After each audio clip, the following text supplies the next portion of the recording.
Pourquoi a-t-on si peur de la peur? Parce que nous ne la connaissons pas bien, tout simplement. Et justement, le besoin de la peur, c'est de comprendre, c'est d'écouter. Donc la psychoéducation, c'est ça, c'est comprendre de manière générale un symptôme, son utilité, comment ça fonctionne, pourquoi c'est là. Or, la peur, c'est vraiment un gardien.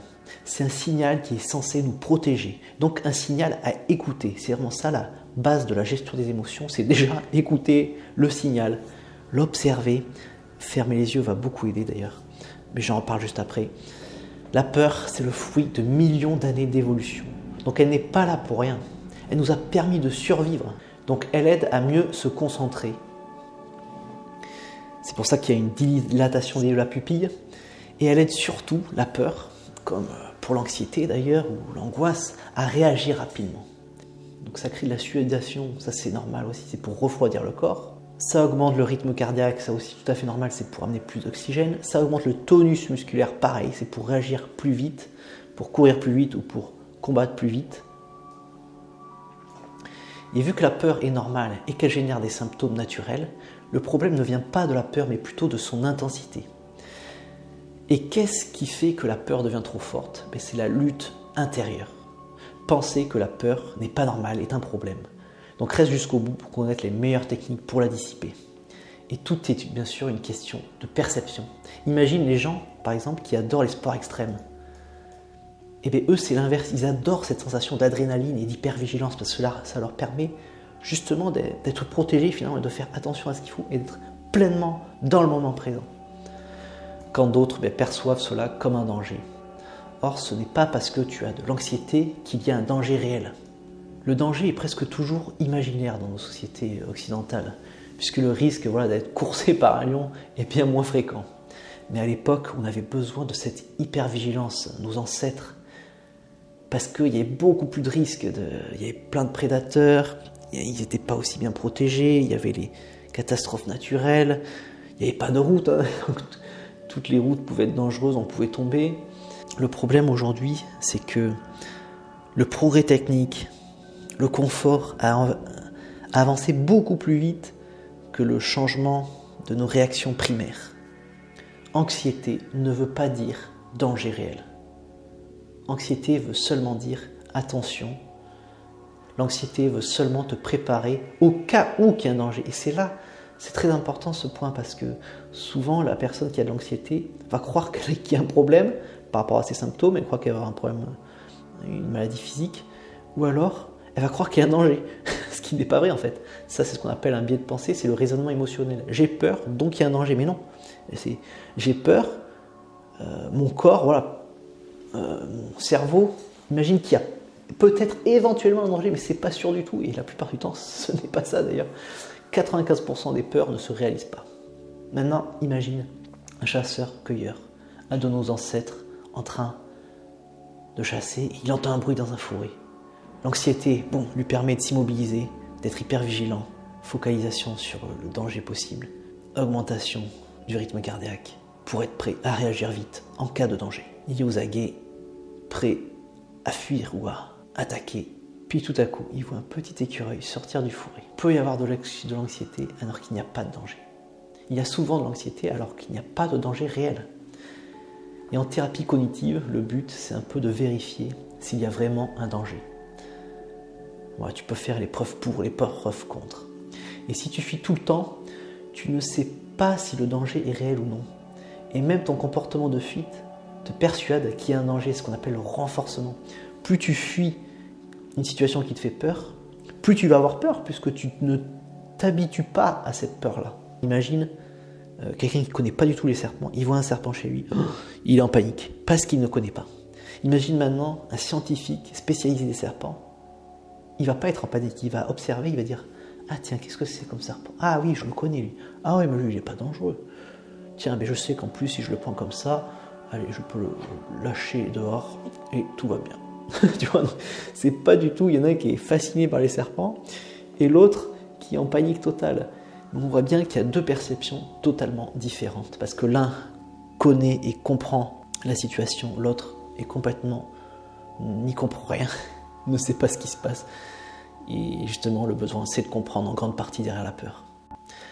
Deuxième technique, un exercice efficace de pleine conscience. La pleine conscience, c'est vraiment observer ce qui se passe en soi. La météo intérieure dont j'avais parlé dans une vidéo. La météo, tu vois, extérieure, on ne peut pas l'empêcher. Elle va venir quoi qu'il arrive, il va pleuvoir, un coup il va faire beau, mais les émotions c'est pareil. Et imagine une fille enfermée dans sa chambre. Elle a envie de sortir, mais elle ne peut pas puisqu'elle est enfermée, donc elle toque à la porte de plus en plus fort. Maman, papa, jusqu'à ce que ses parents écoutent et ouvrent la porte pour qu'elle puisse se libérer. Les émotions, c'est pareil. Pour libérer une émotion, il faut l'écouter, puis la libérer, par la parole par exemple. Donc on a besoin d'écouter et d'exprimer ses émotions. Parce que si tu n'écoutes pas, tu ne cherches pas à comprendre tes émotions, mais tes émotions, pas ce qui se passe à l'extérieur. Si tu ne cherches pas à écouter, à comprendre et à exprimer, tu es dans l'opposé du lâcher-prise, tu es dans la lutte intérieure. Et c'est très dur de reconnaître cette lutte intérieure. Et une des premières astuces, c'est vraiment d'observer qu'est-ce que ça fait quand je suis dans la lutte, qu'est-ce que ça fait quand j'essaie de contrôler mes pensées ou mes émotions. Donc tout ça, ça te permet d'accueillir toute expérience, même désagréable, pour dissiper plus rapidement cette peur. Mais attention, cela n'a rien à voir avec la résignation. Au contraire, tu acceptes la situation telle qu'elle est, surtout si tu ne peux pas la changer, il n'y a que cette solution, accepter. Puis ensuite, cela te donne le choix d'agir de manière plus adaptée que d'entrer dans un contrôle ou une rumination épuisante. Conscience égale choix. Plus tu es conscient de ce qui se passe en toi, tes pensées, tes émotions, plus tu as le choix de faire autrement et d'agir en conscience. Technique en 3 étapes, connexion. Stop. La base, c'est stop, c'est arrêter ce que tu fais. Et tu vas te connecter aux sensations que tu ressens dans le corps et les observer avec douceur surtout. Ça crée une première détente. Et ce qui va aider, c'est de fermer les yeux. 2. Respirer profondément pour intégrer ce qui se passe. Et ça crée une deuxième détente. Inspire profondément tout ce dont tu as besoin. Expire jusqu'au bout tout ce dont tu n'as plus besoin. Et ce qui aide beaucoup, c'est la respiration vagale. C'est-à-dire qu'en fait, tu mets ta main sur ton ventre et tu vas, en inspirant, ton ventre va gonfler. En expirant, ton ventre va se dégonfler.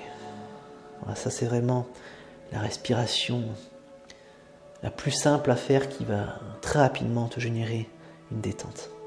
Parce que respirer par le ventre, ça amène plein d'oxygène et ça masse les organes et en plus c'est dans le ventre en fait où il y a 95% de la sérotonine. C'est l'hormone du bien-être en fait, de la détente. Et par le nez, c'est plus efficace aussi. On récupère plus d'oxygène quand on respire par le nez. La cavité est plus grande, en plus c'est un filtre naturel, donc il y a plein d'avantages à respirer par le nez et par le ventre. Et 3e étape, tu peux identifier l'émotion.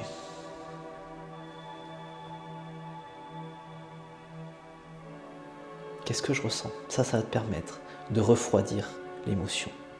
Parce que quelqu'un qui est pris dans une émotion, l'émotion elle est corporelle, donc il suffit d'identifier qu'est-ce que tu ressens. Tiens, là j'ai peur, voilà, tout simplement. Voilà, j'ai peur. Là. Et de l'identifier et de le dire. Tu peux te le dire mentalement, mais l'idée c'est plus de le sortir, de le verbaliser, que ce soit de l'exprimer par écrit, verbalement, peu importe, à toi, à quelqu'un d'autre. Ça va énormément t'aider aussi à dissiper l'émotion. 3e technique à faire juste après dans l'idéal. Puisque tu as identifié l'émotion, imagine maintenant que tu laisses brûler un combustible. Il finit par s'éteindre. Donc là, ça va être pareil. L'idée, ça va être d'utiliser la technique qu'on appelle le pire du pire en thérapie stratégique. On pourrait aussi appeler ça « et alors ?»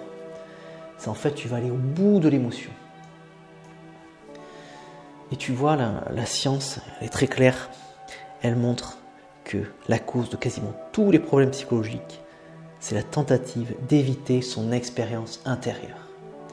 Donc si tu tentes de réfréner ta peur, de la contrôler, alors qu'elle est inévitable et qu'elle génère des symptômes, comme on a vu, normaux et naturels, tu rentres dans une lutte en fait, une lutte intérieure. Donc va au bout de l'émotion. Va dans le sens de l'émotion pour la dissiper naturellement. Surfe sur la vague de ton émotion. Quand tu as une vague qui arrive sur toi, une grosse vague, l'idéal c'est de plonger, de se connecter à l'océan, à la vague. Et peut-être une fois tu as déjà été embarqué par une vague. Qu'est-ce que tu as fait? D'après toi, la meilleure stratégie, c'est de se débattre ou c'est de se laisser emporter, de se laisser aller jusqu'à ce que tu ressortes de la vague? Clairement, c'est la deuxième proposition. Et clairement, c'est vraiment ce que tu as de mieux à faire quand tu es embarqué dans une émotion. Et tu sais quoi, une émotion? C'est une énergie dans le corps, exactement comme une vague. C'est une énergie qui arrive dans ton corps. Et selon l'émotion, l'énergie ne sera pas la même, ne sera pas localisée au même endroit. Et tu vois, la peur, souvent, elle est localisée au ventre, au plexus solaire, à la gorge. Essaie de parler quand tu es stressé. Tu vas être un peu bloqué au niveau de la gorge. Et dernière technique, peut-être la plus efficace, mais tu la trouveras en téléchargeant la fiche complète de 2 exercices concrets, dont le premier est le déversoir de l'angoisse, qui va t'aider à dissiper l'angoisse en prenant conscience de tes peurs. Et un deuxième exercice bonus pour t'aider à prendre une décision importante malgré la peur. Et comme on a vu, plus il y a de l'enjeu, plus c'est important pour soi, plus il y a de la peur. Parce qu'il y a de l'enjeu. On n'a pas envie d'échouer. Et là, bien sûr, que l'échec fait partie du processus de l'apprentissage. Le processus essai-erreur, c'est vraiment ça qui va t'amener vers l'excellence et le développement personnel. À bientôt, cher ami.